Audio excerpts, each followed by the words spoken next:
accommodating the weather. We appreciate that. Tonight we have with us Roger Osorio. God, right again. He is, and there could be so much that I could say about Charity Adams Earley and the 688 Postal Battalion.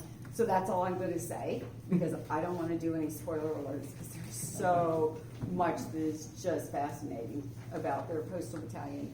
Roger, it's all yours. Awesome. Well, sweet. Well, welcome everyone. Again, my name is Ranger Roger Osorio. I'm from the Charles Young Buffalo Soldiers National Monument here in Wilberforce, Ohio. So about 30 minutes away from here, so not too far. Our house in the park is currently under renovation. We should be reopening in a couple months or later on this year. We're excited to have the opportunity to come here and to kind of share some of the stories that we tell. And there at the Charles Young Buffalo Soldiers National Monument, we talk about Charles Young, Brigadier General Charles Young, who was the first African-American colonel, third African-American to graduate from West Point, and his famed career, as well as the Buffalo Soldiers. These are African-American soldiers who served in the Army between 1866 and the Korean War, about a 90-year period. I know if you look around this museum, you actually see some of their tank battalions or the Black Panthers or all these kind of units kind of get associated to this nickname of Buffalo Soldiers. And in short, it's just an African-American who served in the Army when it was segregated, right? But on top of that, we also share the stories of African-Americans as a whole, as their experience in the military. And one of the people we'll be talking about today is, of course, Lieutenant Colonel Charity Adams and the 688 Central Central Postal Directory Battalion. Their story is very unique and powerful, and this program entitled No Mail, Low Morale is very important to the story of World War II, and especially it comes towards the end of it.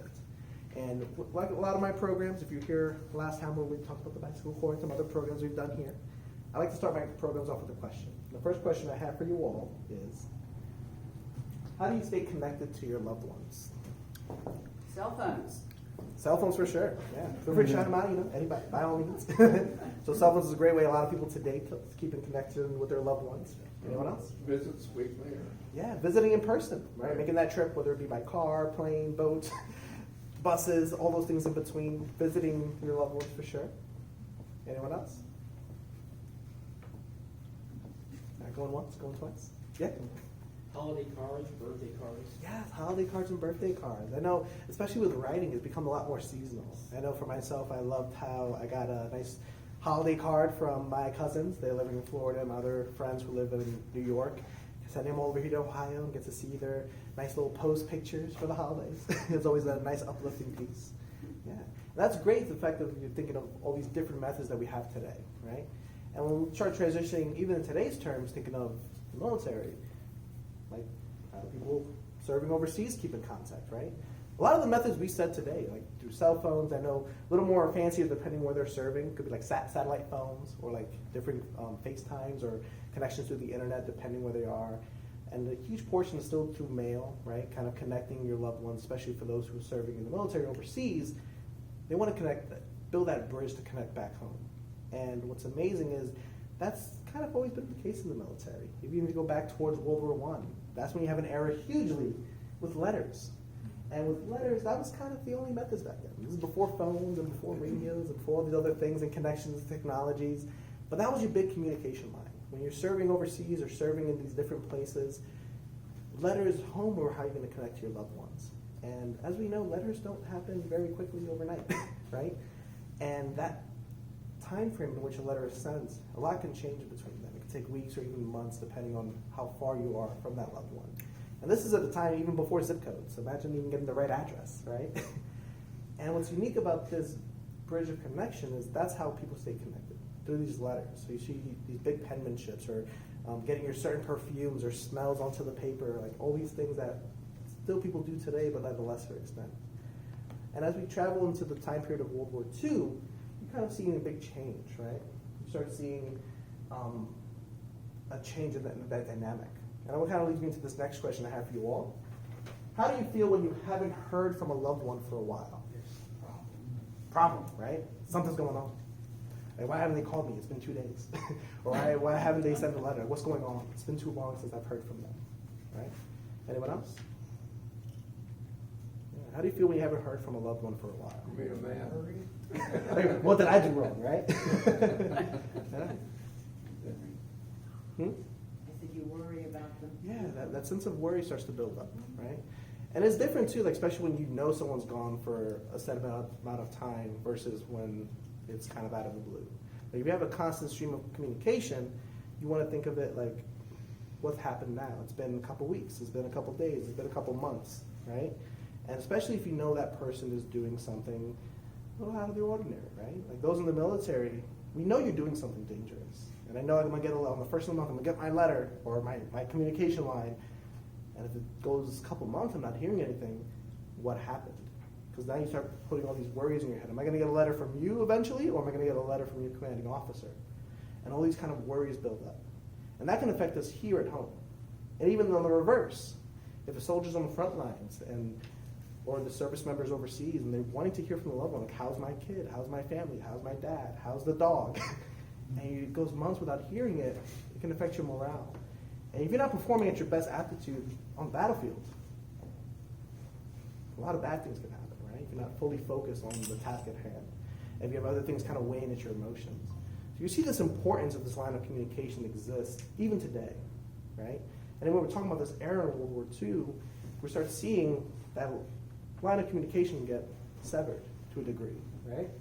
And during World War II, you start having these mail delays. You start having this slowdown of mail. Granted, you're having a two-front war in the United States. You have people in the Pacific theater as well as the European theater. But in the European theater, people are going from France, then into Germany, into Belgium, and from Italy, and from Africa, all these places, or Northern Africa, like moving around so much for the mail to keep up, right? One of the biggest reasons this mail is getting delayed as well is this constant recruitment of soldiers to serve, right? And you're also having this big backlog of mail happening, right? The safest place where mail is coming in is England. And this is actually a photograph of one of the warehouses in England. And you can see it piled high. And if you think of the letter, probably okay, I'll just hold this up real quick in the sense of the paper. Very tiny, right? One envelope. Imagine one envelope in the back. Barely notice it. And it gets piled up that high with all these different letters and mails and all these things that are happening. And this goes on for months, right? And the United States is noticing this effect on the front lines. And they're noticing this change in emotions, especially from the soldiers and from everyone else, even back at home. Because there was a whole war effort to really keep everything moving. And the big issue, too, is you're not really even having a lot of people in these mail rooms because you're having all the men fight in the front lines. So who's doing all these other works, right? And as we start having this transition with women and getting involved in the military more substantially, you have the creation of the Women Army Corps, Auxiliary Army Corps. You're having them do these tasks as well that free up men to continue serving on the front lines in the battle. And women are now participating more heavily in the war front and at home, right? Taking care of the businesses, taking care of mail, or taking care of different aspects that we don't often think about, right? And you're having this big growth of recruitment for women here in the United States. Another huge piece as well with the Women on the Auxiliary Corps, as you see this photograph, is they're going under the same rules. If you're in the Army, you're in the Army. You dress a certain way, you talk a certain way, you have ranking officers. You're kind of really getting into this military lifestyle. And this is the first time we're seeing this en masse in the context for women serving in the military, right, at this in the United States. And also, too, if you look closely at this photograph, my pointer's not going to look through the screen. On the back right, the second person, you can see her faintly, I know, a little far from the screens. You're also having African-American women serve. You're having this dichotomy of women serving, right? But the Army at the time is still segregated. So you still have this push for all women to serve. And no better push is that coming from then, a woman by the name of Mary McLeod Bethune. Now, she was great friends with the First Lady, Eleanor Roosevelt, and the two of them bonded greatly. And Mrs. Bethune really saw that if the war front's going to succeed, we need all hands on deck. This limiting or this ratioing for African American women to serve, or even African Americans in general, is going to limit the war effort. So if you let us all serve, it can be a better take for all of us to succeed. And she wasn't just saying that for other people to serve. She herself joined the Women Army Auxiliary Corps and served in it as well. She was a spokesperson to help recruiting drives and really pushing this advocacy for women to serve in the war front, right? And now you're having this push from Duke fronts and this even push from the White House itself to include more women. And as you open the gates for more people to serve, enlistments increase. And what's unique about this time period as well, by the 1930s, 1940s, a lot of women in this country were getting that big branch of education. Many of them were college educated. Many even the women you see in this photograph enlisting, they were college educated. They can do high caliber positions. They can do more work. They were willing and able and wanting to serve their country. And if you're coming from a place where you already are serving as a nurse and now you join the Army, put me in the nurse corps. You already were a teacher, put me in the analytics. Let me translate documents, right? Put me on the front lines of whatever needs done. And they're being told, the Army segregated, when you separate your units, and you are gonna go to dish duty, and you're gonna go to bathroom duty, and you're gonna go to painting. And these are college educated women at this point. They're wanting to do more. And not to negate saying that painting or trash duty or dish duty is not important, but they know they can do so much more if given the opportunity. And one woman who did that as well, we'll talk about it in a second. I have another question for you all. Think of a time you set out to do something new. How did it make you feel? You mean if you did it right? If you did it right, right? Like, did I do that right? Don't Right? give you a boost of confidence. Yeah, especially if you got it right on the first try. Right. How does it feel when you start doing something brand new, something you've never done before? Exciting and scary. Yeah, exciting, scary, right? Painful. Painful, yeah. Yeah. I remember my first time hiking, I'm like, ooh, this is gonna be fun in my sneakers and my tennis shoes. And like, oh, this is not fun at the end, right? Trying something new for the first time. And that's an experience a lot of these women are facing as well, right? As you're enlisting to the Women Army Corps, the Women Auxiliary Army Corps, you're really learning what the military and the standards are. You're learning all these different rules that weren't really common to you in the workplace. But now you're adapting to this new thing. And even as you're adapting, you're wanting to grow. You're wanting to serve even further. And as Story gets out of the opportunity to be an officer, to have rank, right? To kind of lead and be a leader in this opportunity, people want to take grasp of that. And one woman who did that was Charity Adams. And you see her uniform right here to my right. Charity Adams served in a time, or wanted to serve at a time where this opportunity for women was really booming. And unlike a lot of the women she served who were enlisting, she wanted to be an officer. She wanted to be high ranking. She already graduated from Wilberforce University, 30 minutes from here in Ohio, right? Wilberforce, Ohio. She has this backlog of this push for leadership and comes from a family that really excelled her values to really be a leader. And she wants to take that opportunity, and she becomes the first woman to be pass the officer exams in the African American woman to pass that officer exam and become an officer in the Army. And as she's serving, she's noting that segregation is still taking place, right? You're still having separation of male and female, but you're still having a separation from all black and white, right? And that taking of note of that separation really motivates you to want, again, to do more, to combat this tell that you can't do as much. And they proved it by kind of advocating and pushing this idea against it. And they started expanding this desire for more. You started having African-American women serve in these labs to test food and chemicals. From this photograph you see here, she's testing the nutrition of the food that we're sending overseas. Because that was a job happening here. And then now she, with her science background, advocates for that opportunity, and they're gaining these opportunities slowly but surely. And even Charity Adams herself, as you see in this photograph, a growth of officers, this change from the Women Auxiliary Army Corps into the Women Army Corps. And that expansion of opportunities, and you see Charity Adams sitting here with a big smile, at the rank of captain, and she's surrounded by lieutenants as well, right? You're having this growth of African American women in leadership in the Army at this time. And with that growth of opportunity comes new opportunities, right? Now, another big question for you all. Have you ever felt like you took on more than you can handle? I'm married. Yeah. How'd that feel? Welcome to life. It's a challenge. Yeah, welcome to life, right? Like, oof. You know, I You thought I wanna was talk just going to with be your wife. playing with Play-Doh all day, and then here I am Good. with bills, and this is tough. Yeah. When I was in Nam, they put me in charge of the radio site, and they upgraded the best they could put over there, and gave me about 2 hours of training. Yeah, and then how to? I was overwhelmed. Yeah. Because it was a major electronic setup. Yeah. We've had all the small radios, but nothing like that. It could be definitely overwhelming, right? So, I knew that was always going to get, so. Yeah. And it gets me wondering too. I know, like, even when I speak to students, like, oh, I want to be the boss. I'm like, cool. Well, the boss has to take care of all these other things. And as for many of us, you can imagine growing in a company or growing in an organization, when you start getting more responsibilities, like, oh wait, this is a lot more than I thought it was going to be, right? And that feeling happened as well. You're having these groups of these all-black units of females pushing to do more. And as they're pushing to do more, okay, here you go. And can you succeed? And they're proving that they can. And as you start having these new opportunities arise, other ones are going to start arising. Well, if you can do this one, how about this one? If you can do this one, how about this one? And the next big one is big backload of mail. Remember me? Yeah.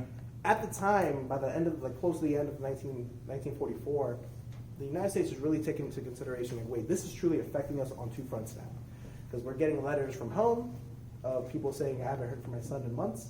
You have people on the front lines being demoralized because, like, they want to hear from their families with that boost of energy, even just learning from a loved one's okay. They're seeing it affect on two fronts. So they know they have a big problem on their hands. They know that this is just one warehouse in photograph. There are several warehouses, right? Millions and millions of parcels of mail that are just getting backlogged. And as the soldier moves, if you send it to site A, now the soldier's in site C. By the time you recognize that, now they're in site D, you're never going to catch up to them. And then you're getting things sent back and forth. And it gets to the point where even these warehouses are becoming infested with mice, and infested with all these other things, and becoming damp and not being taken care of. So, with these all-black female units wanting more, here's an opportunity. And we had that creation of the 688 Central Postal Directory Battalion. And as this unit is created, they recruit and announce all-black females for this new unit be serving overseas. And wouldn't you know, over 1,000 women put their name in the hat wanting to be a part of this unit. Because as much effort as we're doing here at home, everyone knew you have more of an effect directly in that war front on the war front. And led in the front right there, you can see now Major Charity Adams rising in rank again, but being the commander of this unit. And in total, they have about 855 women assigned to this unit. And as they're being trained and prepared to go overseas, there's the realities of being in the war front. So there's constant training, right? Everyone wants in, but now you have that realization that I bite off more than I can chew. Because as people are signing up and now being trained, you're getting trained in gas masks, right? How to use firearms, or how to protect yourself from firearms, how to put on your helmet, how to get dressed very quickly, how to very quickly abandon site if we're being bombarded, how to quickly make it to the bombardment bases and move around and stay in file, rank and file, representing the U.S. military. All these things in between, they're being trained relentlessly. And they're being trained because not only are they representing the unit, they're representing the United States military, right? And that pressure's on them.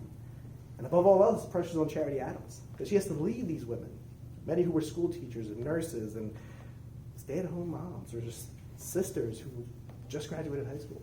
This array of stories in this unit are now falling under her leadership to succeed. And as they go overseas, she has them lined up, ready to go, and starts devising a plan. Because even the mission to them was kept secret until they were already on the boats, on the ships going overseas. So they knew they were going overseas, not really what they were going to do. And as the mission becomes unfolded to them, they learn they're going to be handling that backlog of mail. So they start devising different ways of how to handle it. And thanks to the leadership of Charity Adams and her other lieutenants, as you see in this photograph here, they devised a way to work around the clock. Now, have you ever been asked to make sacrifices for the greater good of the group? How did that make you feel? You would put yourself in a group setting. I think that's one of those things that is very hard to do. Yeah, right? Like easy, I know it's easy for like when I ask this question to like other groups, people who are parents, like when that baby's born, I'm not getting a lot of sleep, sacrificing my sleep and well-being to keep this baby alive, right? And even when you're working in a group project, I know when I get to the high school groups, or even for us, memories of working in a group, doing all the work, and they get some credit, like, oh, whatever, right? But making sure it gets done, right? And I just want to share. Sometimes you, like, when you've been a part of a group, sometimes you have to make sacrifices. How does that make you feel?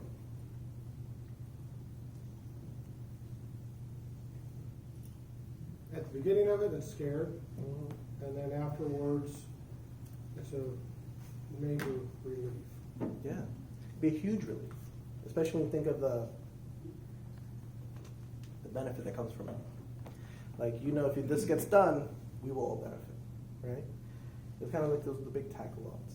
And it makes you feel that sometimes like it's bargaining at the front, like, oh, this is annoying, but it gets done and you see the effects afterwards, right? And the same is true for these women. That's the essence of divide and conquer. That sacrifice of that sleep, the sacrifice of the break times. These women started breaking to 3 shifts around the clock, 8 hours handling mail. And in those 8 hours, these groups were handling over 65,000 parcels of mail. And this is mail that's been sitting in a warehouse for months. Some of it has mice droppings on it. Some of it is wet and damaged. Some of it, because people did send cookies through the mail, some of it's moldy. You have to get through all this and also read people's handwritings, all the chicken scraps, all the different scripture, and try to realize who's going to and where it's going to, right? And even on the other front as well, because where exactly these units in the war front are is a secret. So you have to go through the code and decipher where exactly this unit is and where, if that person's even still alive. And then having that responsibility to then write a new letter to this family back home. These women were tackling that around the clock. If you weren't working in the mail rooms, you were relaxing, taking 80 hours of recreation to really keep your mind afloat, right? To keep you at ease. And then the other 8 hours you're sleeping, and then you're waking up in the morning to go back to work. And that's what they did. And they handled so much mail so quickly, they came up with this slogan: no mail, low morale, right? And we all think about all the different jobs we've had in the world. Like sometimes, I want to go to work in the morning, let me just take it easy today, I'll go harder tomorrow. They knew if the mail wasn't delivered in time, which already wasn't, it was going to delay the morale of these soldiers. With the morale being down, that can cost lives. That can cause accidents. So they knew if they got this letter to the war front, to these soldiers, it can boost their morale, get them ready for what's happening next on that war front. And so they knew they had to take action. So that 8 hours of work, that 65,000 plus parcels of mail they were handling, was a testament to the importance of the work that they were doing. Now, think of a time when you were part of a team. That's this team dynamics. What activities were most effective to get you all to bond? What kind of really breaks down the group dynamics for you all?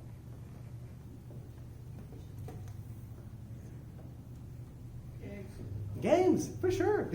Playing games, I know name games, especially work great with youth, right around that age group. Yeah. Eating, for sure. Food. How many people can bond over dinner, right? Especially when it's very not good or it's very good, right? So you have all these different methods. Anyone else like to share? Sports. Yeah, sports. Yeah, whether playing sports together or even just reminiscing on your favorite teams. There's so many different things that can really bond us, especially the people you're working with. Now remember, like I said earlier, about 1,000 women wanted to join this unit, not knowing what they were going to do besides the fact that they were going to go overseas. A little over 850 women are assigned to this unit. And they're from all over the country, right? They're from New York, they're from New Jersey, they're from Georgia, they're from Washington, they're from California, they're from all over. All these different backgrounds. And they're putting this unit together and expect us to work together. So, Charity Adams put her head together and said, well, we got to have fun. That's exactly what they did. They had to become self-sufficient. And again, what made this unit so unique, especially serving in the war front, is at the time the Army was segregated. You have all black units and white units, right? So there's that schism there that already exists. But then there's another schism that exists. You have male units and you have female units. So now this unit arrives in England, not allowed into the white spaces, but not allowed into the female spaces because they were designed for only white units. So they had to make their own units. They couldn't rely on calling some other unit to help them because there was no other unit like them to be allowed to help them, right?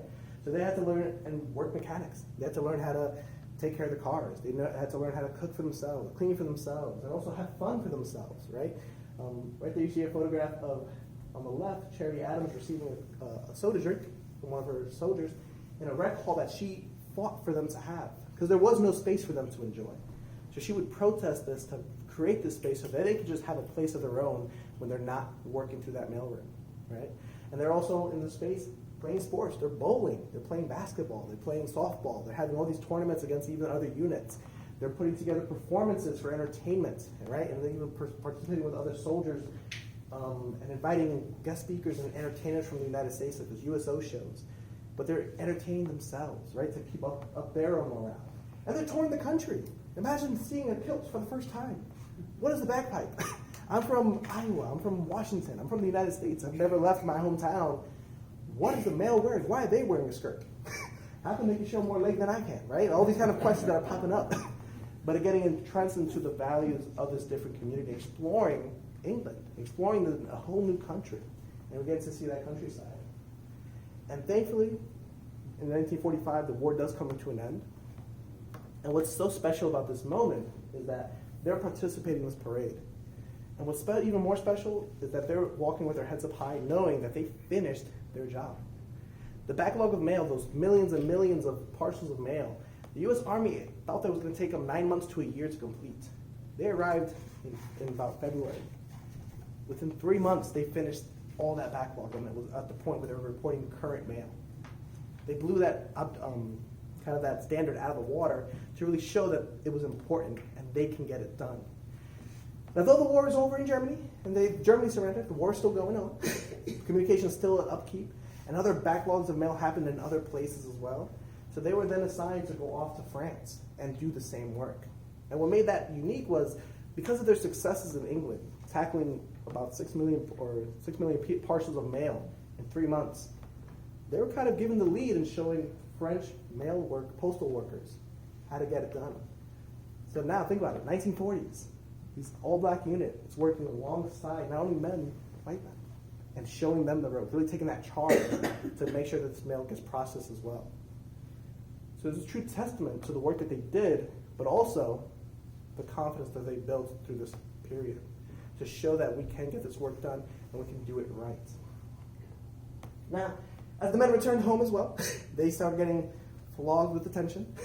Not a lot of females were serving in the war fronts, so when they were, you can see the ratio right here, about 5 to 1. And this influx of emotion and ties in also led to some marriages.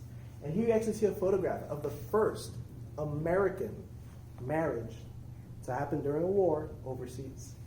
Other times people got married, but it was like someone from that land and then the soldier, or vice versa. This is the first time an American married an American by an American in the military overseas. Kind of cool. And it happened with the 688. Now, what do you find more important? The things you've done or the reason you've done them? What do you find more important? I know I'm making y'all think. You don't want to think so much this late at night.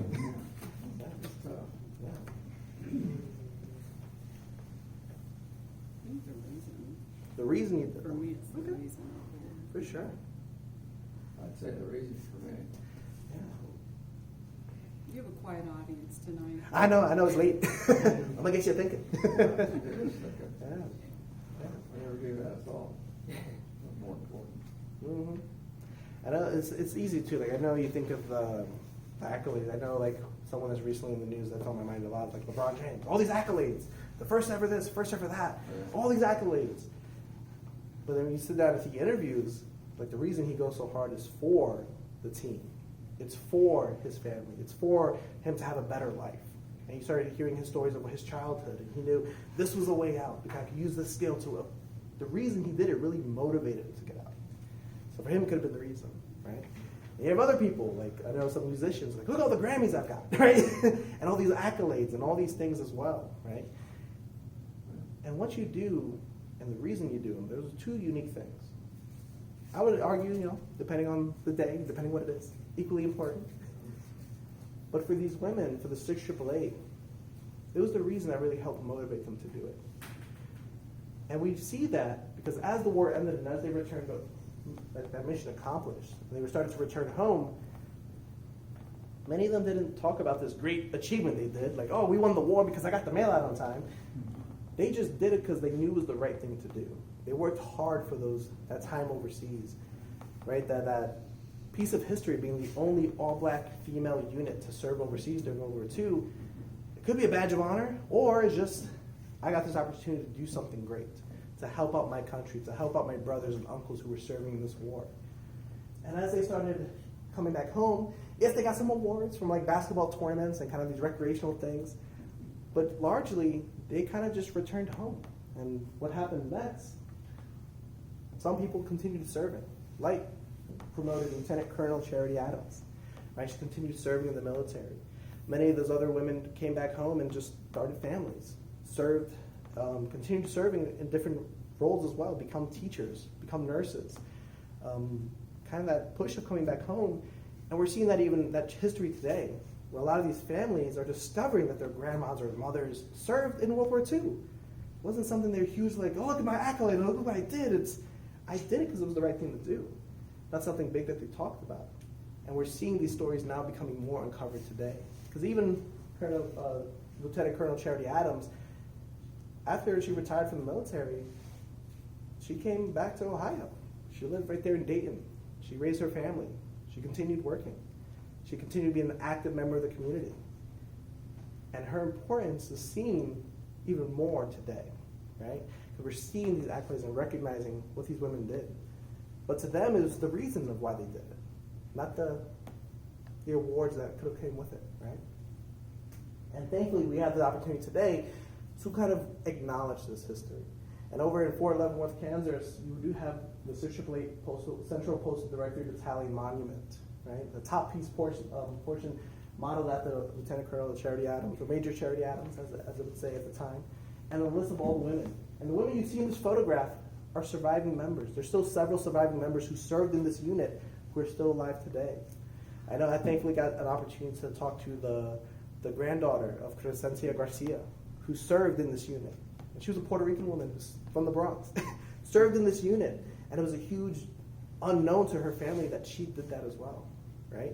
You're having these stories being uncovered today, which is so fantastic to honor these women who really push for this. Yeah.